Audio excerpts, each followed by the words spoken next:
Nobody's killing us for killing farmers for political reasons. There are instances where you can go and read in the newspaper. Do you deny white genocide? As a farmer. Do you deny white genocide? Here, for all yes, of the listeners, of course. Is it fake news? We've written it in articles. Okay. We've written it in. AfriForum makes this the domestic invasions which happen on farm. They make it an ideological and political thing.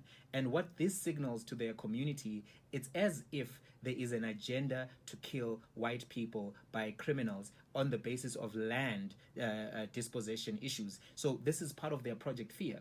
Now, they distance themselves from white genocide, which we all know is a fake news narrative that unfortunately ended up on Fox News and convincing even Donald Trump and also the Australian Home Affairs Minister, Peter Dutton, who all bought into this narrative that was spread by AfriForum affiliates such as Solidarity and the Sudlanders.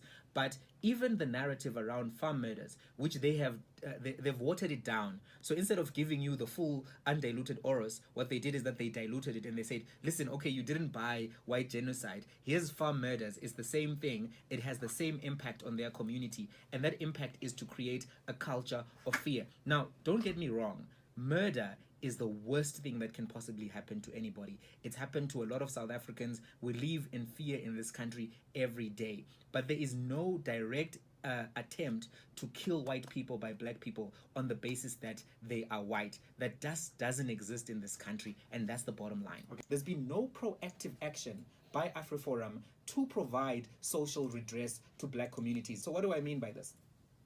In white farming communities where they have 186,000 members, why are they not pushing for farming sharing schemes, recognizing that these farms were acquired violently through a process of colonialism and also apartheid? Why are they not providing education scholarships to black people? If they do indeed believe in social justice and interest of justice, they would be doing these things. They don't do these things, and that, for me, is the proof of the pudding. Moving forward into farm murders, I never said you guys use the rhetoric of white genocide, but the narrative of farm murders is right adjacent to the narrative of white genocide. They are like cousins, and what they do, these narratives, is they create a category of crime that does not exist. They create a category of crime called farm murder, which is not a real thing, and also they create it on the basis of a narrative that they're trying to push, a narrative that seeks to say that black people are trying to kill white people and remove them from farming land